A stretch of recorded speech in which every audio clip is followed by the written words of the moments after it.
Mon frère obsessionnel n'arrête pas de me copier. Alors je lui ai dit que j'avais mis une fille enceinte. Depuis qu'on est enfant, tout ce que je fais, il doit le faire aussi. Quand j'ai eu mon premier boulot chez McDonald's, il a postulé le lendemain. Quand j'ai acheté une Honda Civic rouge, il a acheté exactement la même.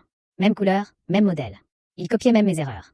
Quand je me suis fait un horrible tatouage tribal à 18 ans, il s'est fait le même une semaine plus tard. J'essayais d'être gentil, après tout, c'était mon petit frère.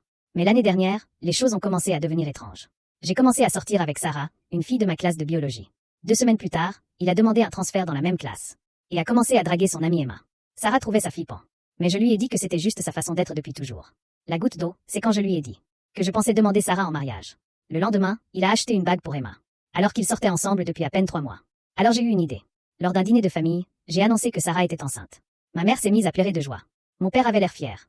Et mon frère est resté figé, sa fourchette suspendue à mi-chemin de sa bouche. Je leur ai même montré une fausse échographie trouvée sur Internet. 2 mois plus tard, il m'a appelé, paniqué.